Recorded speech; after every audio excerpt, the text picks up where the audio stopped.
Siap, siap, siap ya. Satu.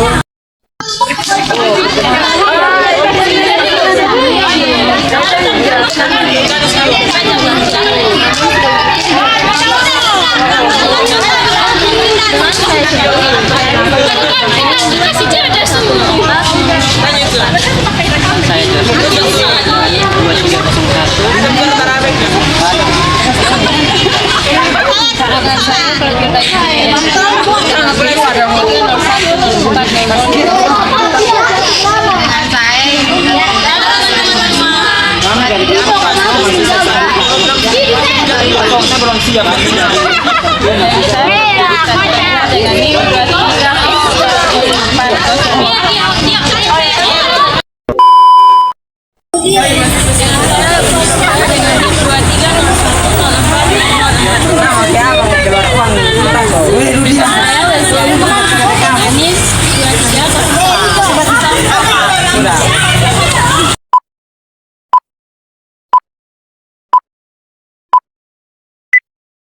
Halo teman-teman, kali ini saya akan membahas terkait dengan materi vitamin. Jadi langsung saja, vitamin merupakan substansi yang dibutuhkan tubuh untuk tumbuh dan berkembang secara normal. Selain itu, vitamin sangat penting bagi tubuh manusia karena vitamin merupakan zat gizi yang diperlukan tubuh untuk menjalankan fungsinya dengan normal. Oke, selanjutnya ada beberapa jenis vitamin yang akan kami bahas, namun saya akan membahas vitamin A terlebih dahulu. Ya, ini dia gambar struktur vitamin A, yang dimana istilah vitamin A atau akserotol digunakan untuk menamai dua jenis senyawa, yaitu retinol oleh vitamin A1 dan 3-dehidroretinol vitamin A2. Selain itu dikenal vitamin A1 aldehid yang lebih sering disebut dengan retinol. Yang berikutnya ada uji kualitatif dan kuantitatif. Pada uji kualitatif vitamin A dapat dilakukan dengan menggunakan metode kromatografi, sedangkan uji kuantitatif untuk vitamin A biasanya dilakukan dengan metode spektrofotometri. Selanjutnya yaitu manfaat dari vitamin A.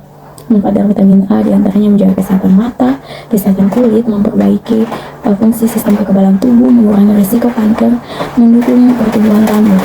Selain itu, makanan yang mengandung vitamin A yang tinggi bisa juga disebut dengan karotenoid atau beta-karoten. Makanan yang bersumber dari nabati dengan kandungan vitamin A yang tinggi biasanya yaitu wortel, ubi jalak, sayur kangkung, sayur brokoli, sayur bayam, pepaya, dan jambu. Sedangkan makanan yang mengandung kandungan vitamin A yang tinggi itu disebut dengan retinoid. Nah, makanannya meliputi hati sapi, keju, dan telur rebdea.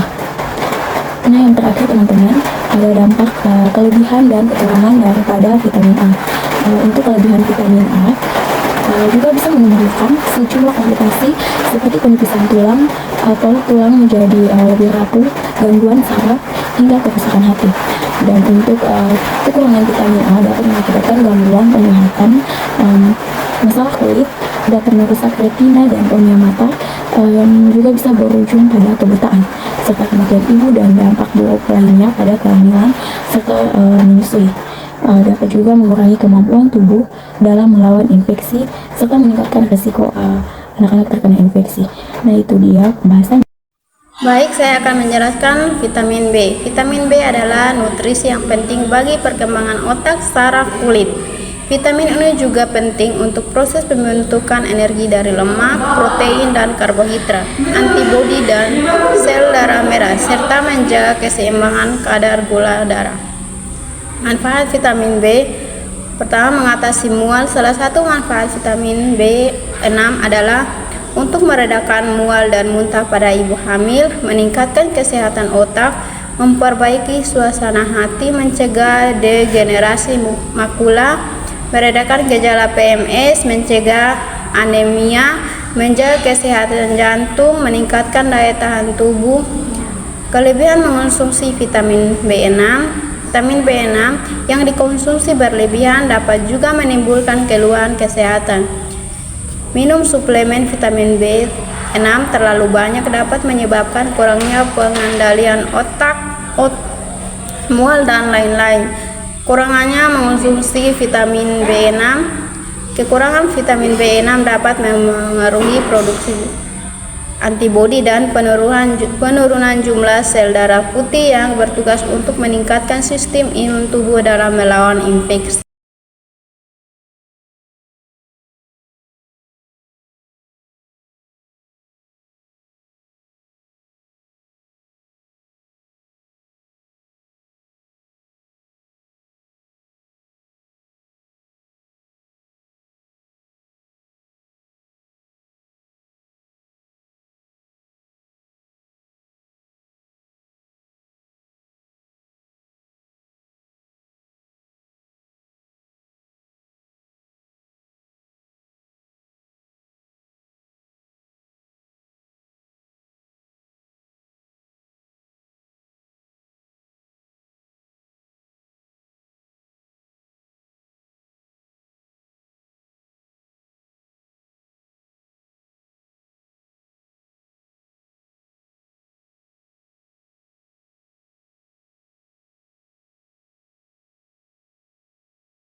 Oke, baik, selanjutnya kita akan bahas mengenai vitamin C, mulai dari struktur, manfaat, dan dampak kelebihan dan kekurangan vitamin C.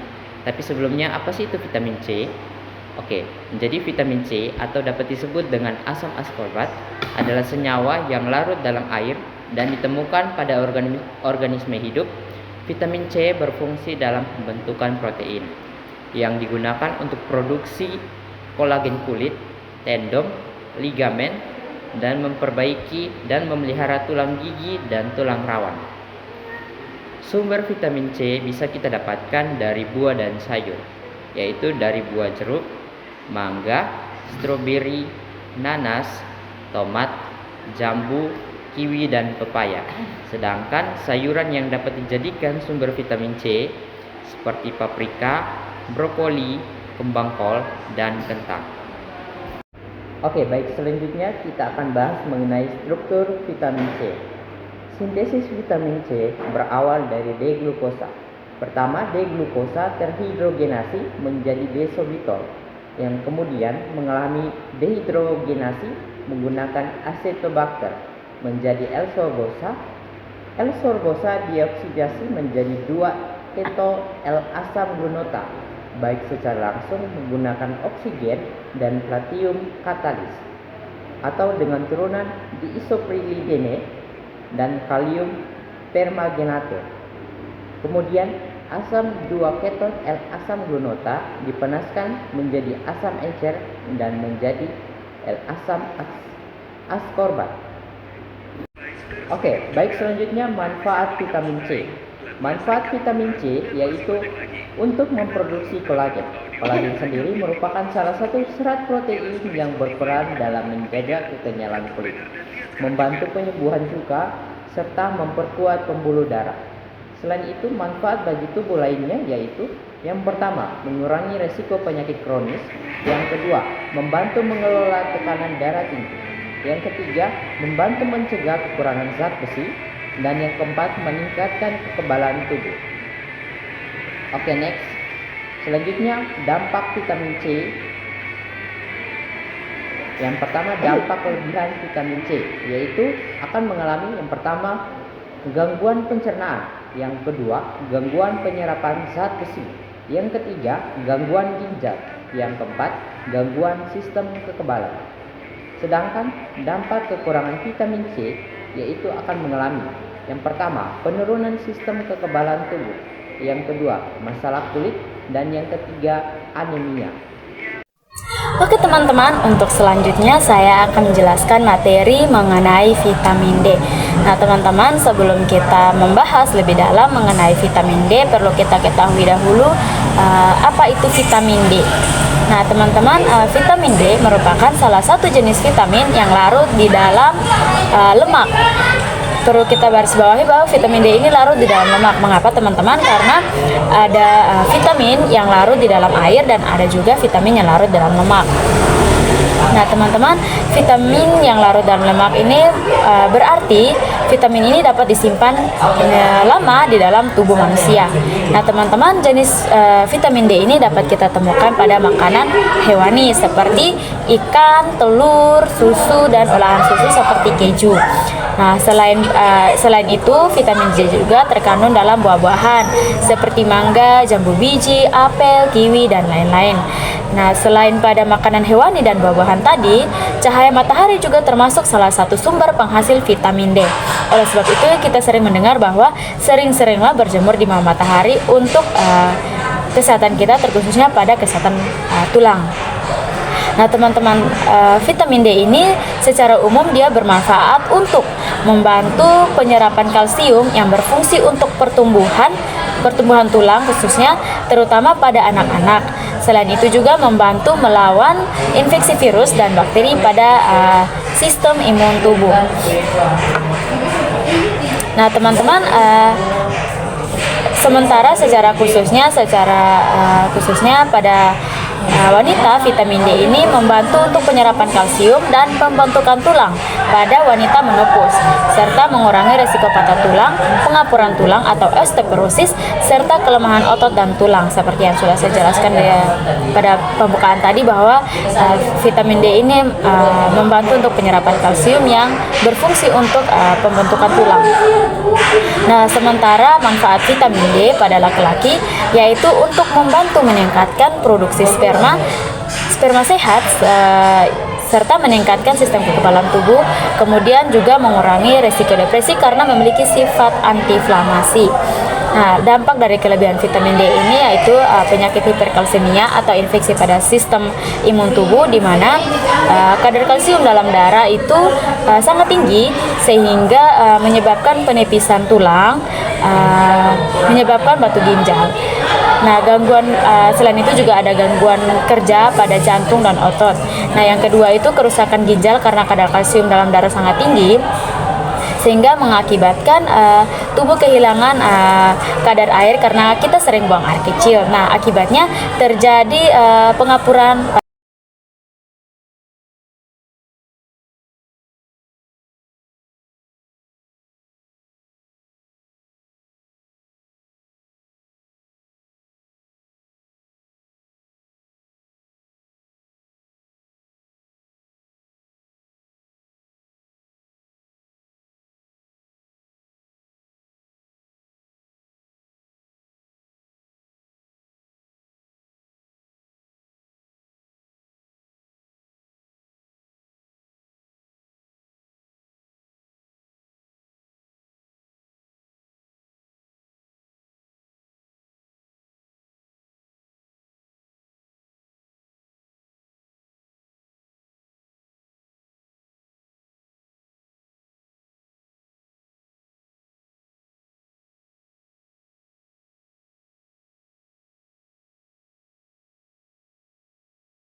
Pengertian vitamin E. Vitamin E adalah vitamin larut lemak yang penting untuk menjaga kesehatan kulit, mata, otak, dan organ reproduksi. Vitamin ini memiliki efek antioksidan sehingga mampu menangkal radikal bebas penyebab penyakit. Struktur vitamin E. Vitamin E terdiri atas rantaian samping gugus merupakan nukleus methylated 6 kromanol, kemudian 3 unit isoprenoid dan ikatan ester peik 27 atau hidroksil bebas pada C6 dari nukleus kromanol.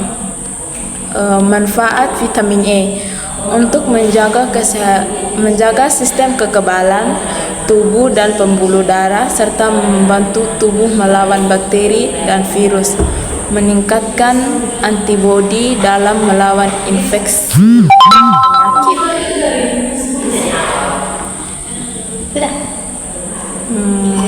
Kelebihan vitamin E. Kelebihan vitamin E ada 3, yaitu 1. Gangguan pembekuan darah, 2. Gangguan pencernaan, 3. Efek toksik pada hati. Kelebihan vitamin E yaitu ada 3. Yang pertama, kekurangan sel dan jaringan, 2. Masalah kulit, 3. Gangguan saraf. Contoh vitamin E terdapat pada buah, sayur, kacang-kacangan, dan biji-bijian. Contoh pada buah-buahan yaitu tomat, pepaya, mangga, alpukat, dan labu. Dan contoh pada sayur yaitu brokoli dan bayam. Contoh pada kacang-kacangan yaitu almond, haselnut, dan kacang tanah. Pada biji-bijian yaitu guacai. Oke, baik, selanjutnya saya akan membahas tentang vitamin K, mulai dari struktur, manfaat, maupun dampak kekurangan dan kelebihan dari vitamin K. Namun sebelum itu, kita perlu mengetahui apa itu vitamin K sendiri. Vitamin K merupakan sekelompok senyawa yang bersatu untuk mensintesis protein yang berperan dalam membekukan darah. Manfaat dari vitamin K yaitu vitamin K berperan penting dalam proses pembekuan darah dan menjaga kekuatan tulang. Kekurangan vitamin K dapat membuat kita berisiko mengalami pendarahan dan patah tulang. Selanjutnya, struktur vitamin K. Vitamin K adalah kelompok vitamin yang larut dalam lemak yang terdiri dari 2 kelompok utama, yaitu vitamin K1 atau filokinon dan vitamin K2 atau menakinon. Kedua bentuk ini memiliki struktur yang sedikit berbeda. Yang pertama, struktur vitamin K1. Struktur kimia vitamin K1 terdiri dari cincin naftoquinone dengan rantai vitil yang terikat pada posisi 3 pada cincin tersebut. Rantai vitil ini berperan penting dalam transportasi vitamin K1 dalam tubuh dan penyerapannya oleh usus.